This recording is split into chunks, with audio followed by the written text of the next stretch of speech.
Yeah, something I say pretty much twice a day or more. Yeah, I say it a lot. Of course, I've probably said it as many times as it's been said to me.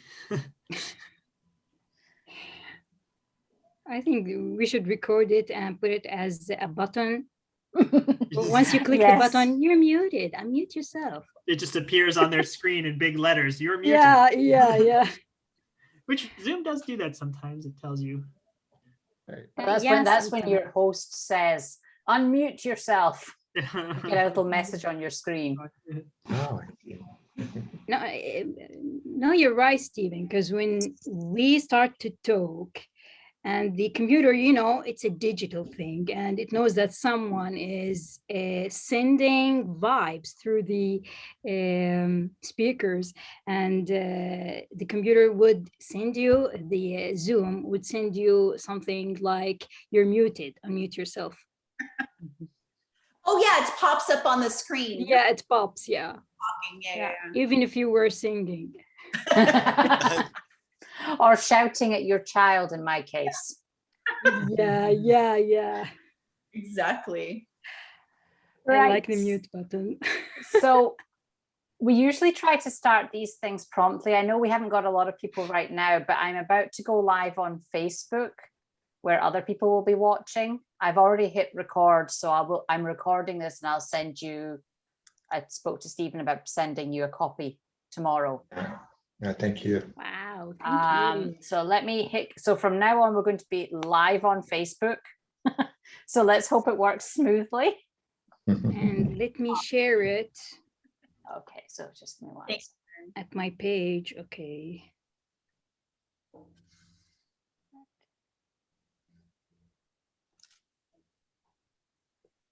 Okay. Hi, Damon.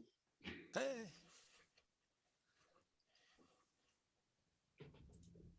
Hi, everyone. Where are you at, Damon? In central Pennsylvania, where it's 85 degrees right now. Yay! Ah, That's funny. That's exactly what it is in Florida right now. Well, at least in Gainesville. Ah, Gainesville, yes. Well, it's about 40 in Jordan. 40. Celsius. I think so. It's something more like 100 in the States. Yeah. Fahrenheit, yeah.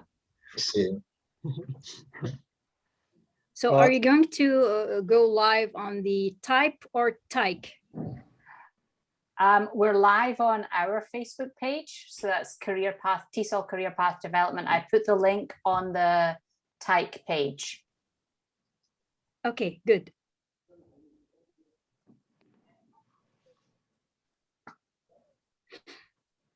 Right.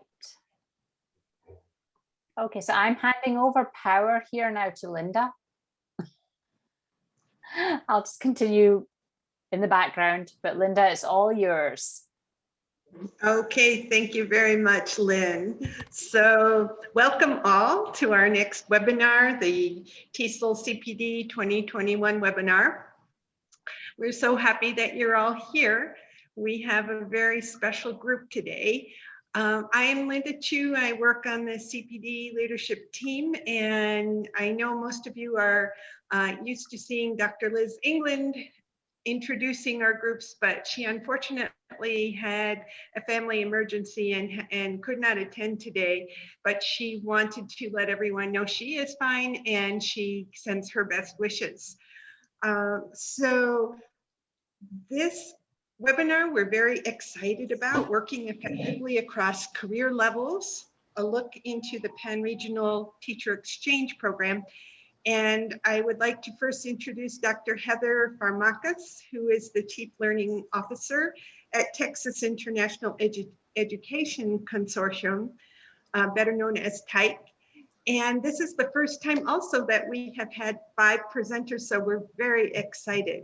We have also Stephen Crumman and Lauren Betzel, who are program coordinators for TIKE. And then we have Lamis Omouche, who is an EFL supervisor and teacher trainer for the Ministry of Education in Jordan.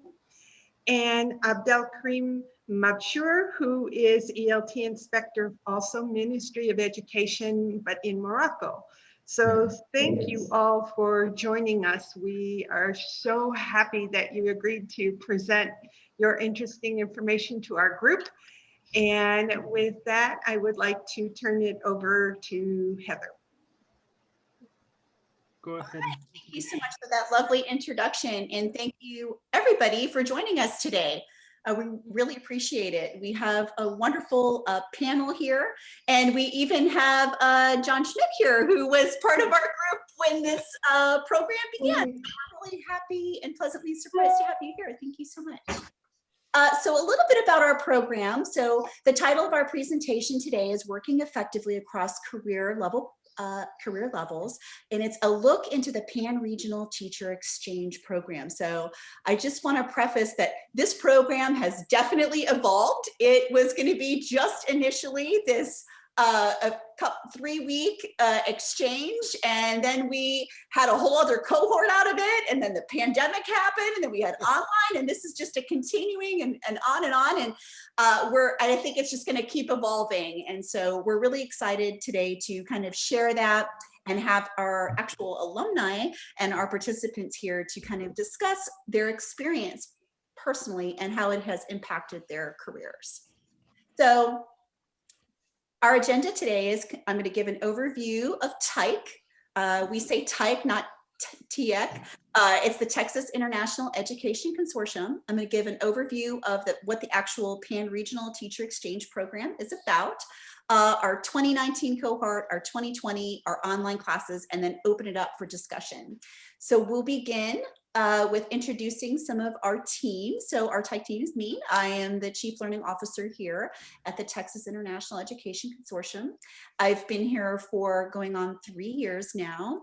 And Robin Lerner is our CEO and president. And she was a part of the big reason why we were engaged with the Bureau of Near Eastern Affairs, specifically the U.S. Embassy Amman, working with that post in Jordan and really cultivating this relationship and this partnership and making this whole thing come about. So this was a very, very tailored program from the beginning. Lots of discussion on the specific needs of what the goals were, and recognizing that the perspective of teachers and administrators may vary. It was really a unique proposition to put it together, because they're like, can this work? Can we put teachers with educators? Are we, how is everybody gonna get something out of this, this project? So our goals were to enhance and improve techniques and professional skills and encourage the adoption of new best practices, and also to create a space for collaboration and co-creation that will lead participants to a better understanding of each other's perspectives and a sense of shared responsibility. And we have accomplished just that. And part of that team has also been Mr. Stephen Croman, who's our project coordinator. He is a longtime EFL instructor here at our Texas Intensive English program, who is also a project coordinator in this program. And also joined by us today is Miss Lauren Betzel, who is more of a recent join to TIC, and she's been participating in the COVID online instruction component of this program. And then, of course, we have our wonderful alumni that are here, Lamise and Kareem. Lamise here is our English as a foreign language supervisor and teacher trainer in Jordan for the Ministry of Education, bringing a lot of experience, and it was such a joy. This was such a magical group, I have to say. Like, we were like always in my office, always doing things. It was just so fantastic. And then we have Kareem, who's an English language teacher, inspector, supervisor general for Morocco, the Ministry of Education there. So we are really excited to have him here. They have been longtime participants in this program since 2019, joining forces with the 2020 group, joining forces with the online program, and seeing this all come together, and just the growth and development of everything. So thank you both for taking the time out of your busy schedule and meeting with us and sharing your experiences today. So I want to provide a little bit of a background about who TIC is, what we're about. So we are a consortium of universities And we have 31 members in our university. That also includes some private universities here in the state of Texas. We're committed to building capacity in higher education institutes as well as K through 12 institutes. And of course, ministries of education, governments, commissions, whatever it is. We're just all about capacity building and having a sustainable model where people can go in and participate in our program and then share their experiences, not only with other members of our program, but with their community and their specific campus and the people that they're working with. We were all about that. That was very infused in all of our curriculum. And I'm sure Kareem and Lamis will be sharing about that. We have an online global community. We have a very engaged WhatsApp group that continues to flourish. And I'm really excited for all of you to learn about that today. So a little bit about our mission. We are committed to creating long-lasting relationships between our higher education institutes here in Texas and our counterparts around the world through capacity building, cultural exchange, and sustainable international education programs. So it was really exciting to have this group here because not only did they have 2 weeks of professional development here, this initial group in 2019, but they also had a week of observations where everybody was put out into their specific area of interest in our Austin Independent School District, as well as our Region 13 Professional Development Center, and got to learn so many different unique education models and instructional strategies here while they were here in Texas. So I wanted to go ahead and talk about our partnership as well.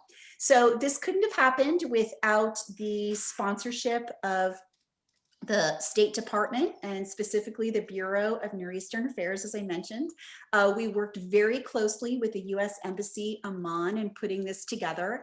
And we had this across 12 different countries in the MENA region, which is the Middle East, North Africa region. And participants had to have certain selection criteria to participate. These were participants that were like the creme de la creme, hand-selected to be part of this program. And you can really tell because when they arrived, it was just so magical. Everybody was bonding already. I mean, words can't even describe how fantastic it really was. So some of our objectives of the program were to gain an understanding of US pedagogical theory and materials, where they were able to go back and produce in their own countries, in their own context.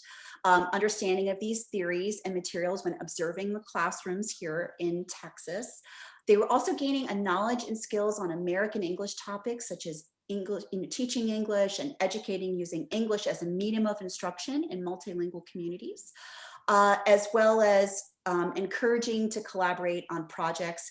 And then before everybody had left, they had to develop an action plan. So not only did they have to participate and observe, they had to take everything that they consumed and say, what are we going to do with this when we go back home? And we really put that power and control into the participants of what did they see as the opportunity that would have the biggest impact when they return to their home countries to make among their peers, their colleagues, and whatever they were in charge of.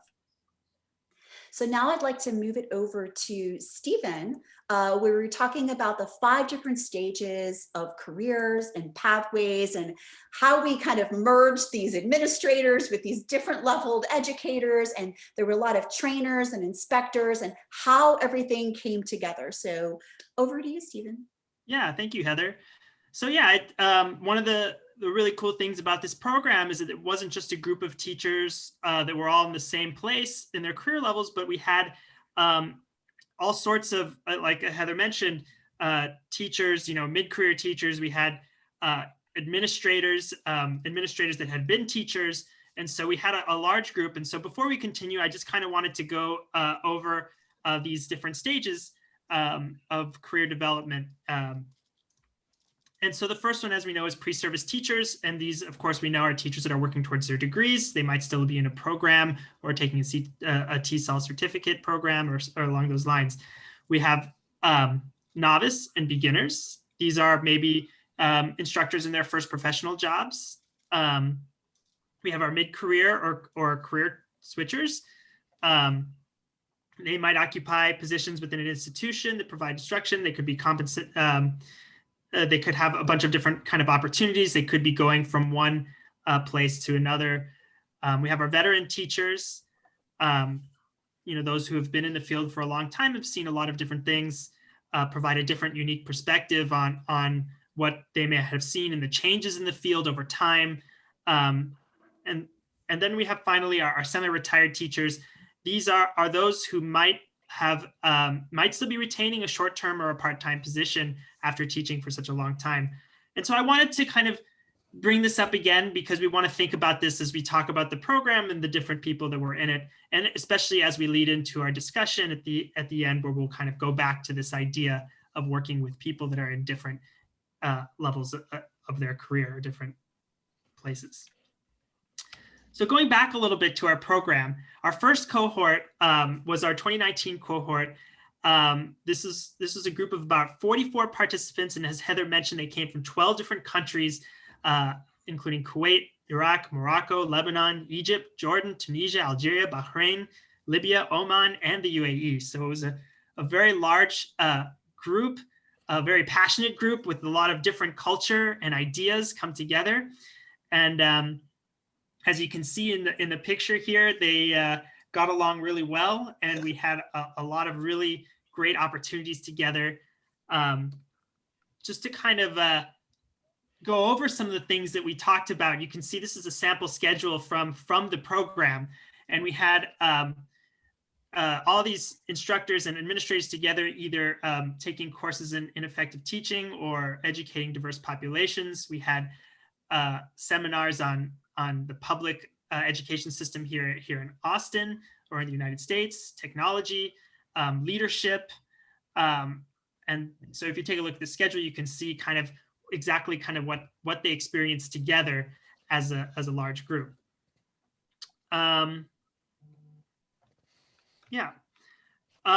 We used WhatsApp and what we call the online global community to keep these teachers connected.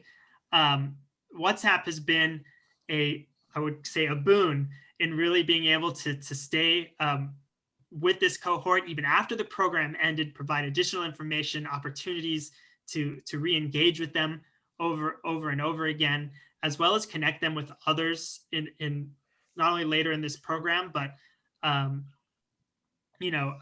other programs as well from time to time.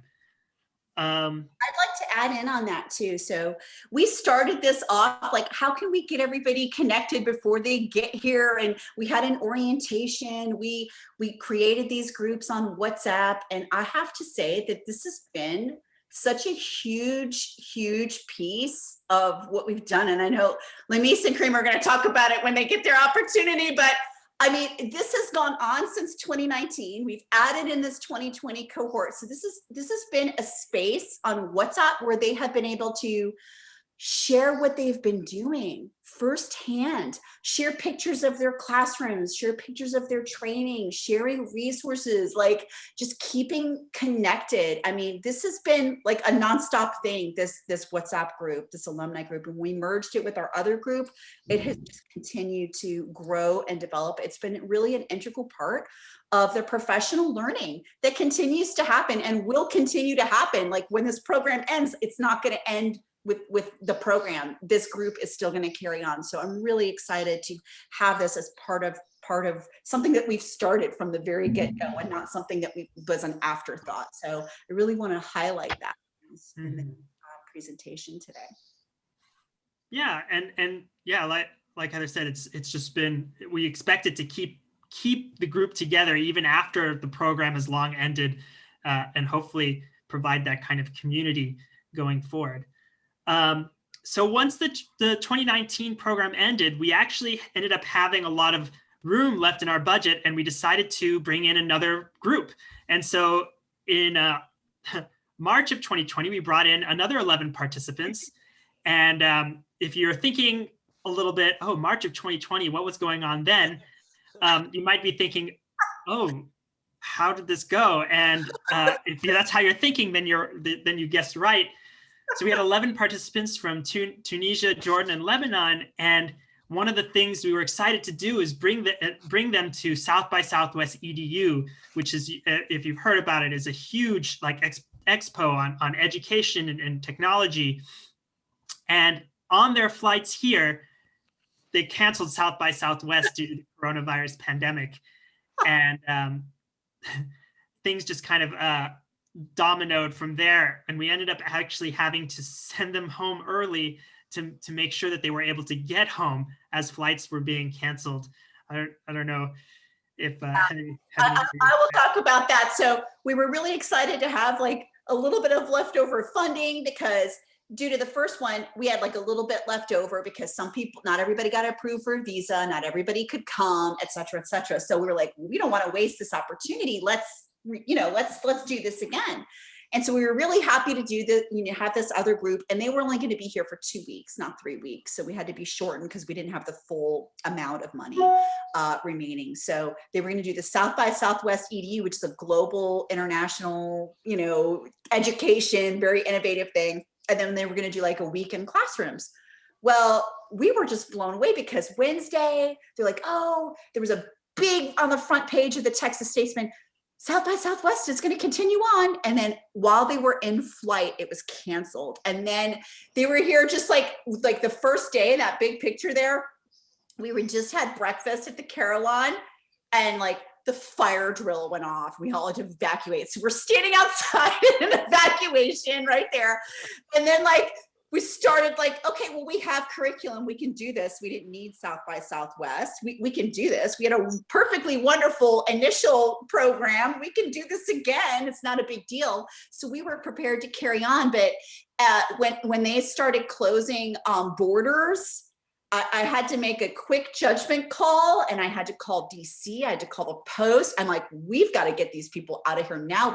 One of our participants was pregnant. The lady right here in blue in the front, she was 6 months. I was like, I cannot have people stuck here, with all of these issues. So I was like, we've got to get them out immediately, and had to get everybody on rebook all their flights and go. It was a hard decision, but it was the right decision because everybody knew what happened, and it was unfortunate, but who knew? I mean, our whole world has never experienced anything remotely like this in the past, where whole countries were closed down for like this length of time. So it was really, really unfortunate. So after this program, we decided, geez, what do? We had all these people. This is awful. And we said, oh my gosh, now we had less money because we had to pay all these flights. And so what do? We left all these people hanging. It's not enough to have another program. Everything was frozen because like nobody knew what was going to happen. Nobody was going to invest in an exchange. Like they're still not doing that right now. Everything's kind of on hold. So we're like, what can we do with this? So we came up with the idea of saying, let's just put it online, and then why not invite the 2019 cohort of the 44 participants with the 2020 cohort of the 11 participants and merge them together and just create this wonderful community. So we invited everyone to these series of online classes, and here they are. We had methodology. We had student-centered curriculum, which was actually an ask out of the first cohort. Actually, they were really interested in that based on some survey feedback that we had. And then professional learning communities, which is like their final thing of like, how do they go back to their school and set up an actual learning community on English language instruction, and how they can cultivate that there and really look at the data and instructional strategies. So that's what we decided to do. So real quick here on the next slide, so here's a brief background on each one. So methodology, obviously, introducing, different learning standards, sociocultural factors, teaching strategies, classroom management, promoting critical thinking, student success, and things like that. It was a 6-week-long course, each of these were, and there was a live session each week on Thursday. We had several different time zones, if you can imagine. I think it was like 4 different time zones. Yeah. It was really hard to pick a time, but what was great was we had a facilitator for each of these classes, and it was like a 1.5 to 2 hour session each Thursday, where participants went through curriculum at their own leisure, and they have all the resources. And if they wanted to participate in the live discussion, they could. Of course, there were already like asynchronous discussions going on in the classroom. So this was a big professional learning exchange, learning the content, exchanging of the ideas and the different lenses and perspectives from all of the different regions and all of the different roles, specifically their careers, from, you know, somebody that might be an inspector to somebody that just might be a veteran teacher, and everything in between, you know, and everything in between and below and above. So it was really a really good experience. And then we had our next class after October. We had another one, student-centered curriculum, which focused on really focusing on the student perspective. How do you motivate students? How do you have student-centered instruction? Not this like from teacher to student, but like from the student, like bringing them into the actual, you know, design, and thinking about flipped classroom models and planning universal design and different, you know, instructional differentiation, project-based learning. All of these different ideas were introduced in this 6-week period. And then the same format where they had that discussion. And then finally ending with professional learning communities. This spring, it just wrapped. And we're gonna have our virtual ceremony next week, actually on Thursday. So we're going to invite the post, all of the program participants, the guest speakers, everybody that was involved in the program in celebration of that next Thursday on the 27th, recognizing everybody for their big efforts in this program, both the 2019 group and the 2020, and then this final COVID group that got put together.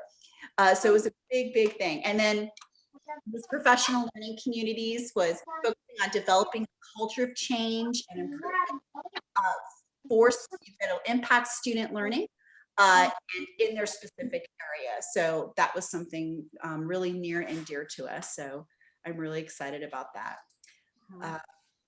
So that wraps up. Before we move on to our discussion, kind of the meat of the presentation here, I just want to take a second to recognize one of our program participants. We were deeply saddened to hear about the news of her passing during the coronavirus pandemic. She was a really talented and passionate teacher and one of our alumni, and we just want to recognize her and know that our thoughts and prayers are with her and her family going forward.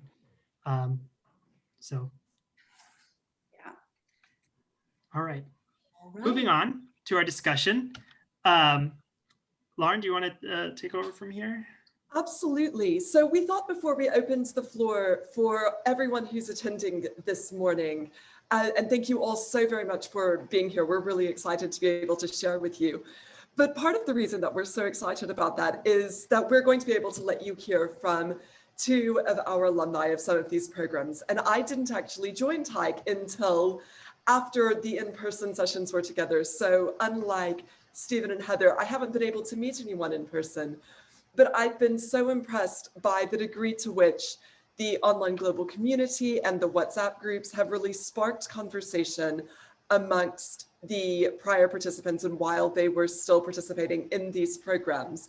So with that, if I could move over to our first question for Lamis and Abdul Karim, and just ask, what was the benefit of having a mixed group of teachers and administrators across various different career levels while you were participating in this program, either in person or online, or if you saw any differences as a part of being such a wide group? So Lamis, Abdul Karim, is there anything that you would like to contribute about your experiences with the program here? Okay, thank you, Lauren. Hi, all. This is Lamis from Jordan. I'm an EFL supervisor and a teacher trainer. Actually, I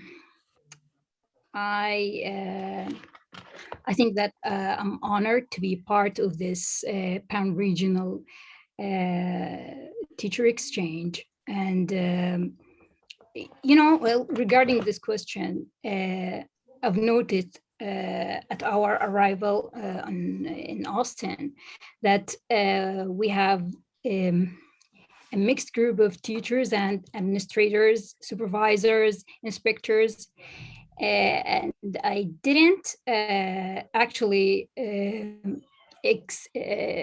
expect to find such a variety of teachers and administrators, because in my country, we used to have to set courses for teachers only or for administrators only. And actually, it was really an amazing experience because it was a real excellent chance to exchange and share our own experiences and our job descriptions, because a supervisor in Jordan, it's a position that is the same as inspector in Morocco, but with different titles and maybe a slight difference in the job description. It was amazing to collaborate and engage with my colleagues who have the same job description, to know their best practices and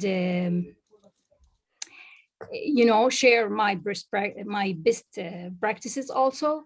And this made me it makes you restructure your educational priorities. Actually, I never thought that I would be presented to new perspectives other than the ones I'm experiencing in my country. It was an amazing experience.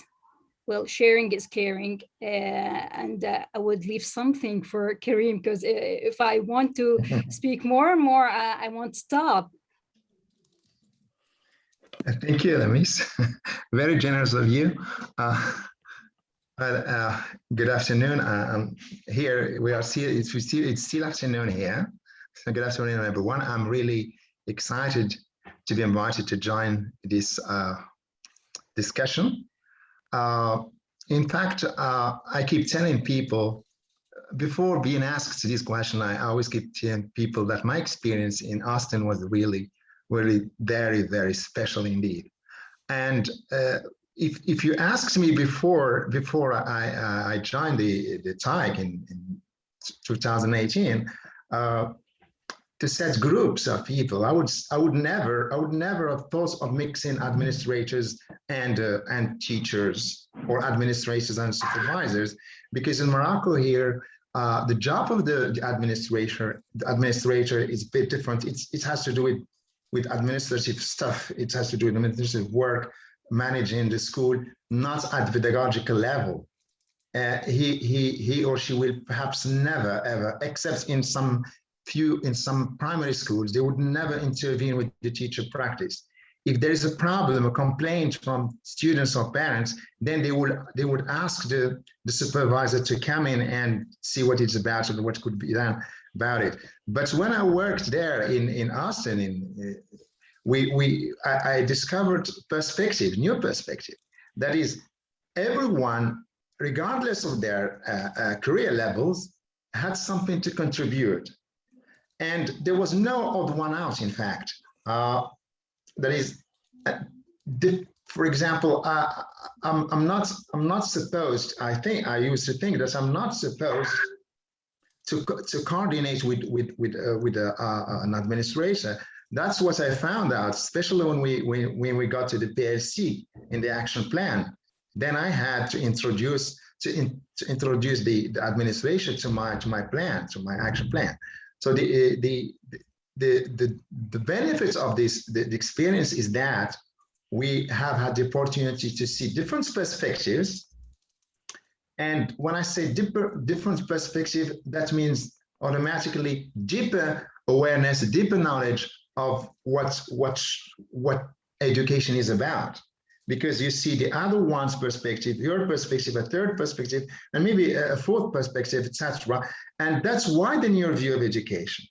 And it can even make you question your practice. And this is something good. When it made me question my practices. And as I said a few minutes ago, for example, my relationship with the headmaster, or what we call him the principal here in Morocco. So what I can say is that once you work together with different people, with different career levels, you give a realistic reflection of what teaching is about, because all these people are involved. Maybe involved in different ways, but together they are involved and they must, and they're supposed to coordinate together, to work together, because something that my experience with TAG showed me is that throughout the workshops, throughout the sessions, throughout the discussion with different people from different careers, we developed, or maybe we just reawakened a concern that are working all together for the benefit of the student, to improve the quality of learning. And this is what TAG has succeeded in doing. It has convinced us that we need to work together if we want to make learning take place and to make it better. So I'm not going to take longer than that. I leave the floor to next guy. Thank you very much. Thank you, Kareem. I wanted to add in also here that we have a few of the other program alumni attending. So we have Iman, we have Natalie, we have Saeed here. They were all participants in this same pan-regional teacher exchange. So feel free, if you are a participant, to go ahead and drop in the chat box your experience. You don't have to be shy, just drop it in the chat box. You can contribute. And we do see, Damon, your questions and other people's questions. So we're gonna hold those to the end and we'll address them. Okay, so we're gonna carry on. Thank you. Right, well, a question that I think builds on the discussion that we were just having there is, how did this really impact the teachers who might not have access to the benefit of either veteran teachers or administrators while they were working in their own country or their own region? What do the two of you think, looking at this from the perspective of people who have been both teachers and then moved into more administrative roles, what do you think was the biggest takeaway for the teachers who were there? How did they really benefit the most from the training that they received as a part of these programs? I mean, for the teachers who were with us? Yes, exactly. Okay. I don't think it differs from the takeaways that we have taken as inspectors or administrators, because they all are in the circle of professional development. Whenever I think, or I go back to think about the school site visits in Austin, which were amazing, and I would never ever have experienced such a thing in 10 years while I'm in my country. It was really amazing, and I hoped it were 3 weeks of practical experience. It's all about finding the thing that I call the masterpiece, or the missing piece that I call the masterpiece.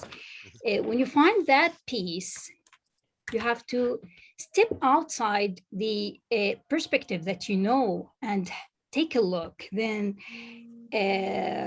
fill in the gaps that you have prior any professional development course. And when you fill in the gaps, it makes you shed light on your hot buttons to slow them down or cool them down, and maybe I will share some things that I've written about having new perspectives. We have to know our blind spots. It's so clear for me whenever I end a course with TAG or with any other people.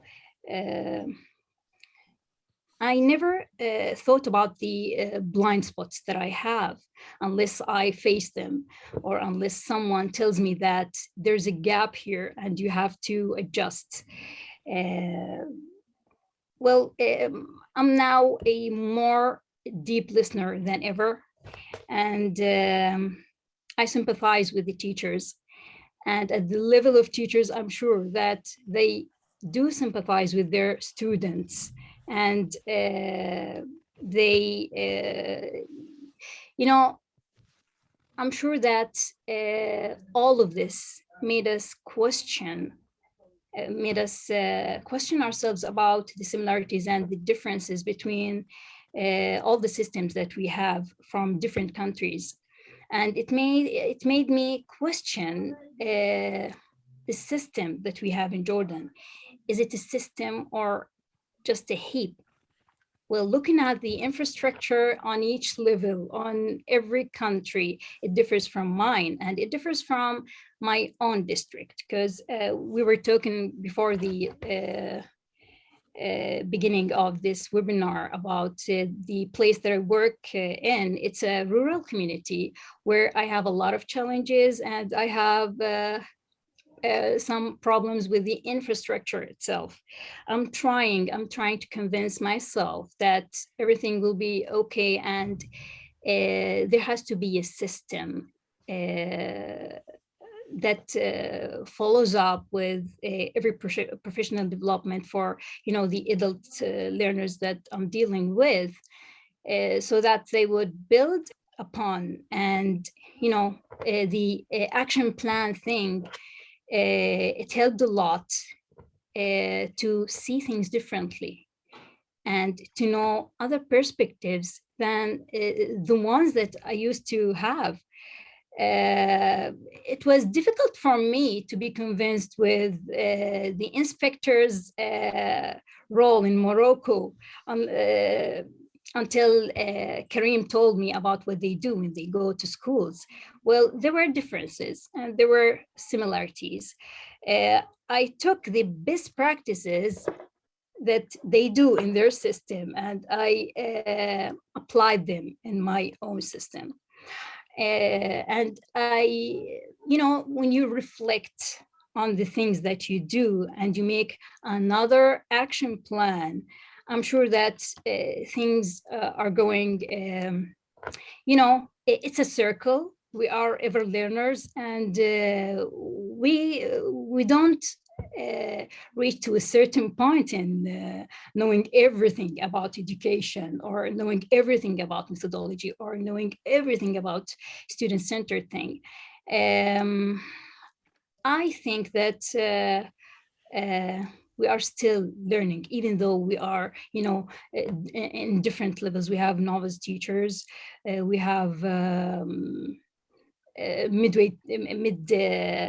experienced teachers, and we have like 20 years experienced teachers. But it could be a 20-year, it could be a year, but it was repeated 20 times.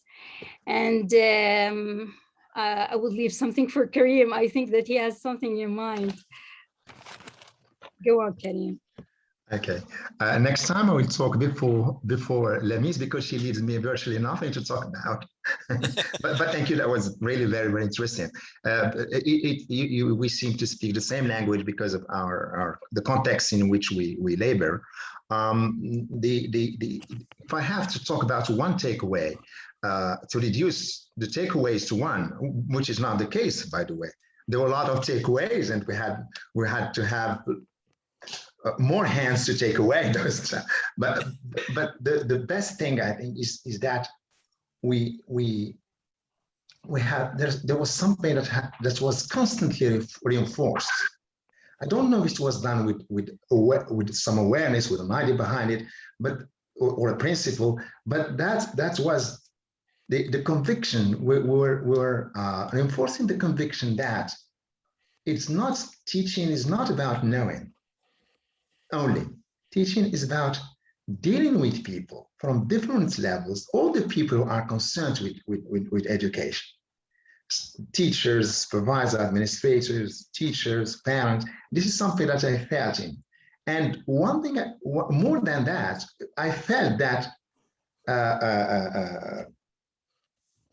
I had no excuse. I mean, I couldn't complain because everything was made accessible to us.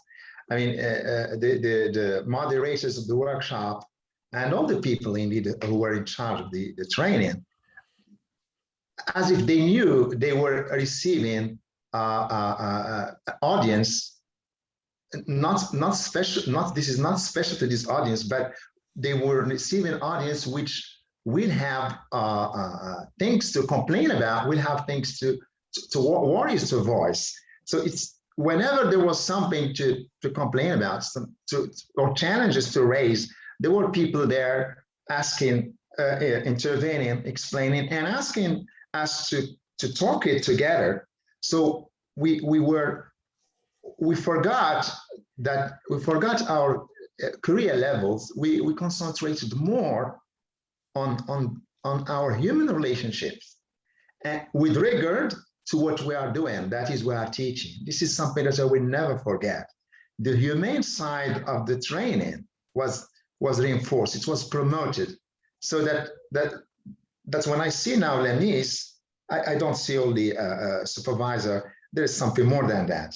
When I see anyone in our online courses, you feel that there's something more than just knowledge or technical knowledge, or that link you together.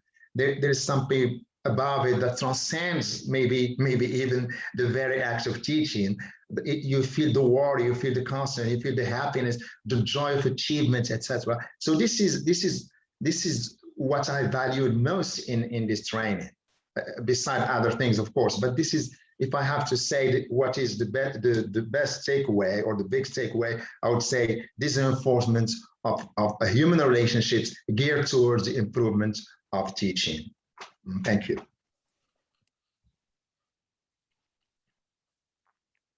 Thank you very much. Wonderful. Thank you both for your contributions there. Also, before we move into our last question within the panel and open it up to the floor, if you haven't taken a moment to look at what some of the participant experiences that have been shared in the chat box, there's some really rich content there from some other participants. So when you have a moment, do scroll back up and take a look at what has been shared there. And thank you so much for our program alumni who have taken a moment to share their experiences and what they've learned through their time working with TIG. So we'll move to our last question now. And Karim, we'll start with you. Since we didn't before the last two, we'll even the floor here. And what I'd like to know and what I'd like to have you both share is, how did this mix of participant career levels influence not just the action plan that you developed and were able to take back home and implement, but also the communication with other teachers in your home country due to participating in this program? Yeah, I remember when I came back home, I unpacked my suitcase and I said, probably there's something that nobody can see here. It has nothing to do with articles or souvenirs. It is something that will encourage teachers, to involve teachers. And the first thing that I did when I started the next academic year, the next school year, was to try to build a PLC group. We started with about 8 ladies. That was just the start. It was really great. But unfortunately, those ladies and myself were from the older generation. When I say older generation, I mean automatically the digital non-natives. So we were a bit unlucky because of the pandemic. So the best that maybe you people who were in charge of our last training knew that, because it took me a lot of time to handle things on Schoology. I felt hopeless and helpless sometimes, but many people helped me. And I came back to what I was talking about. I said the pandemic halted the experience. Unfortunately, we kept in touch. We managed to reduce the number of teachers with all the precautions, the social distancing. In fact, there was no social distancing. There was physical distancing, but not social distancing. We were always connected. In fact, we talked through WhatsApp, etc. So that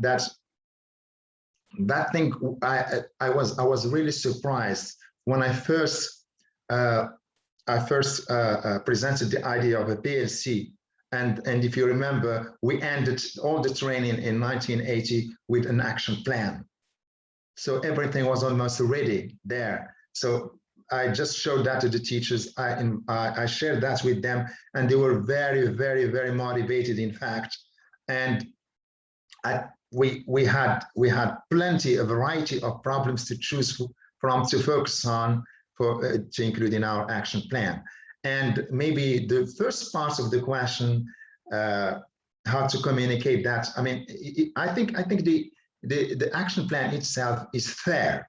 Why is it fair? Because it includes all people, teachers, supervisors, and administrators. When I talk, for example, about logistics and about challenges in my action plan, then I automatically remember administration. Those people have the key that can solve these problems. So that's fair enough. And you have teachers, of course. These are the people who will deliver, who will take care of implementing what we agree on in the classroom.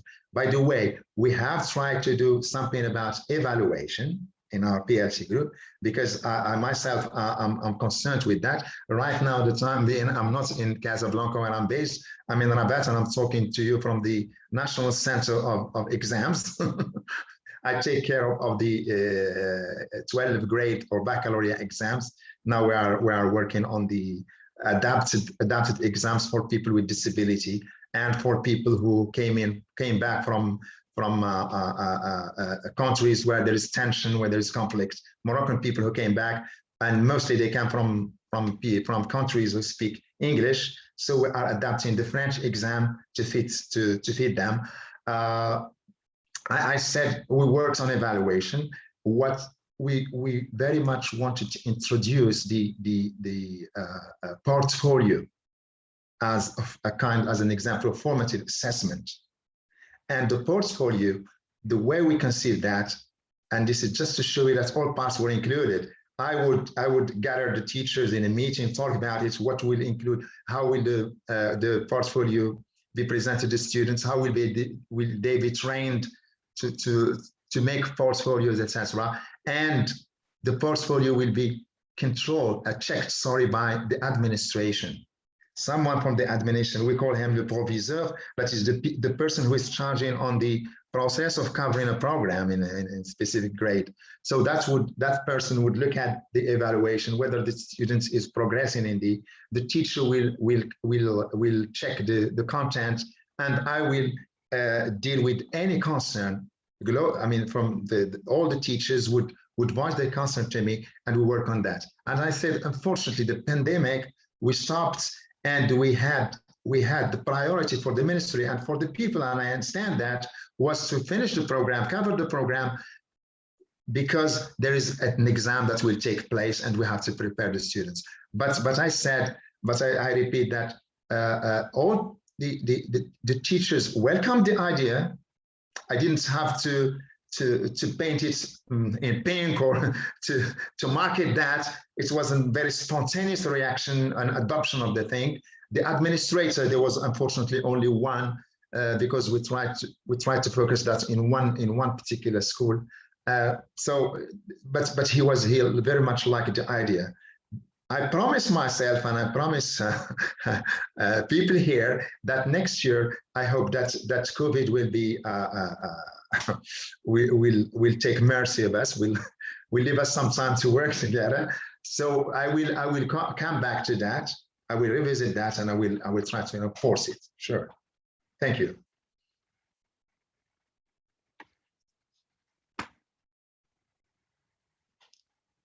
Lamise, did you have anything to add to that? I want to be cognizant of everyone's time, but you've probably got about 3 minutes if there's something you would like to add there. Oh, I'm sorry. Okay, I'll set myself to 3 minutes.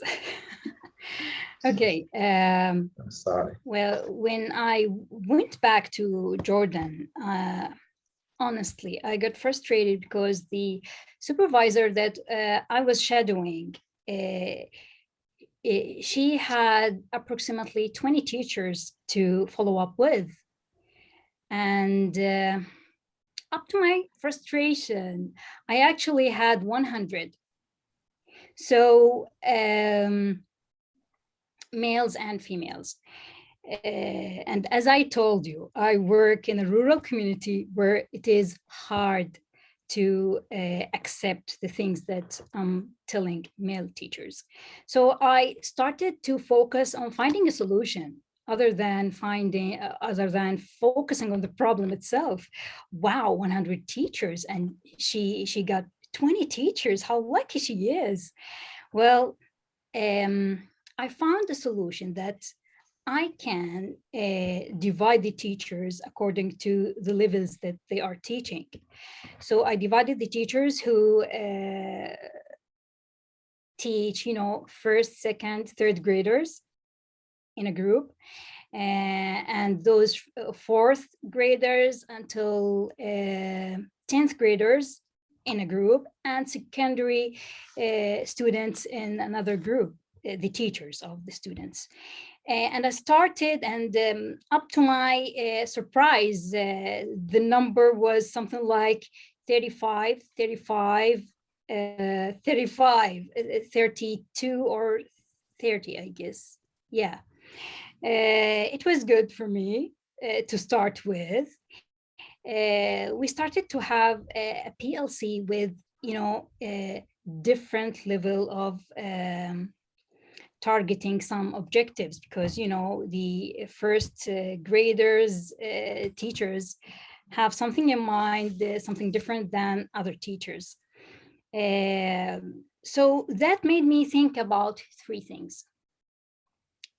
The chance that I'm giving to those teachers to professionally develop themselves, and the choice that I'm giving them.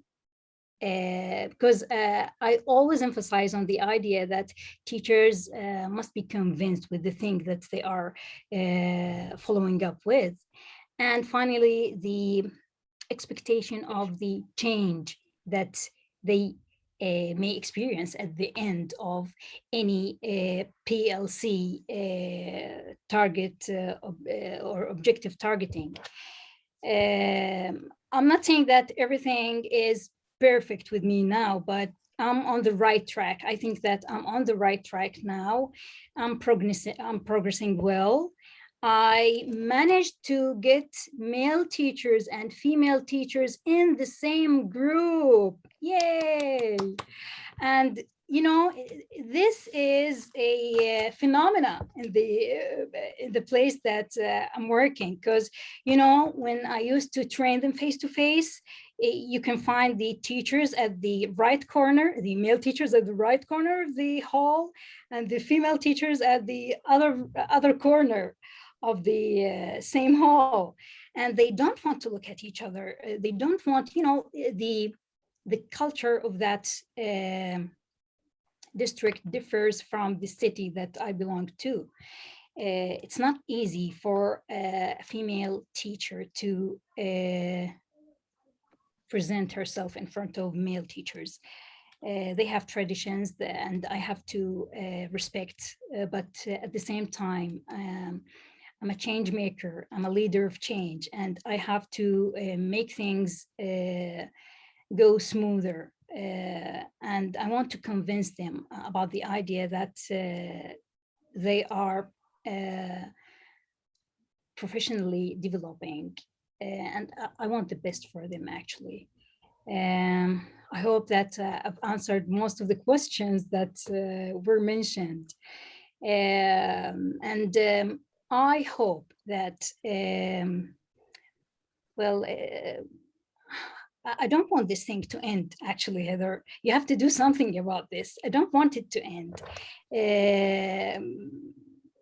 I don't know, make it something like Friends, 10 seasons or more. I don't know, because you are doing a great job. Tyke is awesome. I have never experienced something in 10 years of my experience. Those were 3 weeks face-to-face in Tyke, and those 3 online courses, the synchronous and the asynchronous, were so amazing. I'm honored to be part of this. and I wish to continue up. And I have some suggestions actually, and I have some action plans for TIKE, if you may allow me to share with you, and projects with, Syrian refugees at my community and the students themselves. I want my teachers to have the best experience. I'm not there to shed light on their faults, and I want to help them to be better. There were two things that I've liked about the program: the Nickelby, No Child Left Behind, and the ISA,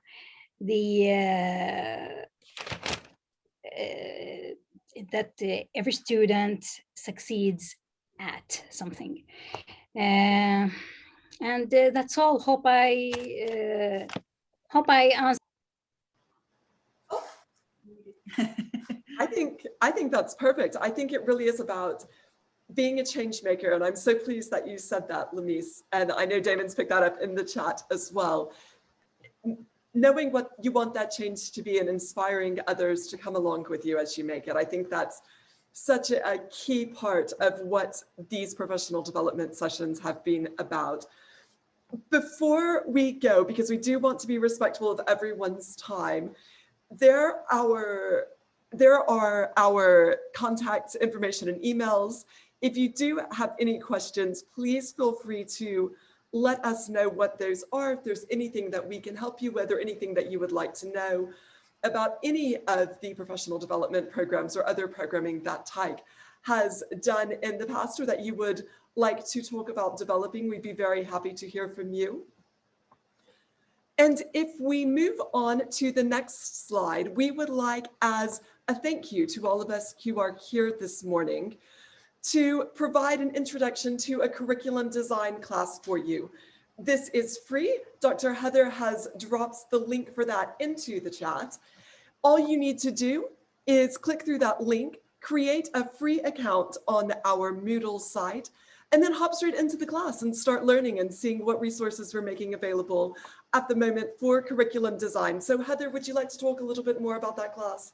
Sure. So this isn't maybe directly on EFL, but it can be, because you'll be designing EFL curriculum, right? It's all about your context, okay? And it could even be about if you're designing professional development curriculum, right?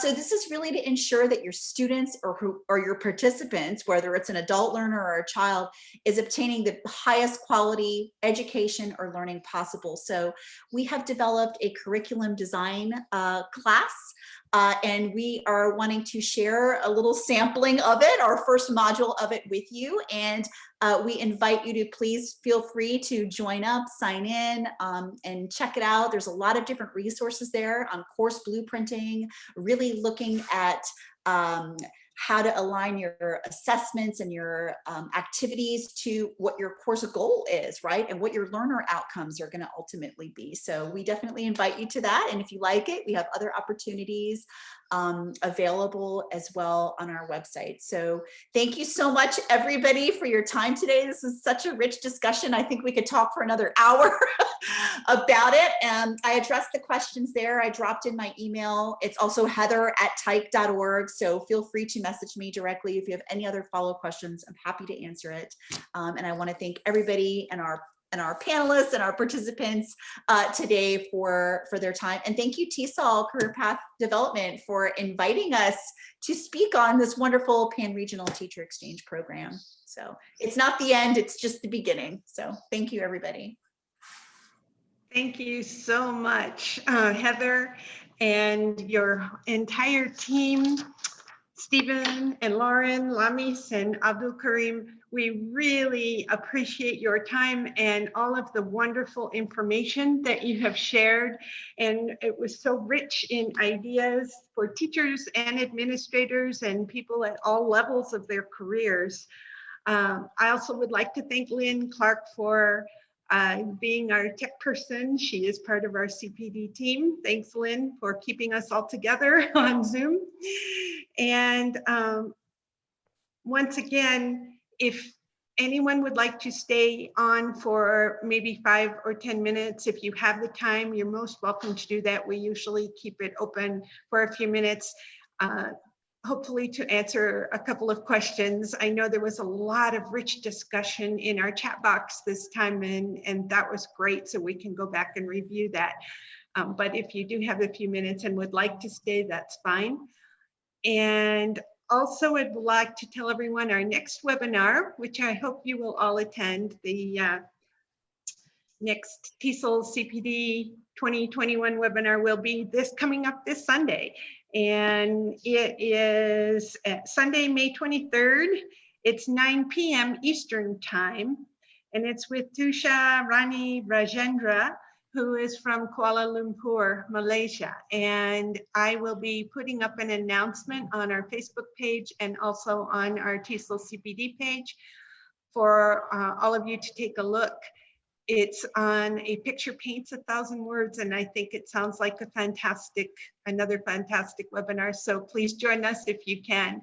But thank you to all of you for your time and energy and your wonderful program, which impressed all of us so much, especially with this idea of being able to continue and not have a program that just ends the day that the program ends and you get your certificate and you're done and then you forget about everything. It's so very important, and you know, to be able to connect with your group and be able to spread the word even farther and get it out to other people in your organization. So thanks so much again. Could we open up if anyone would like to say a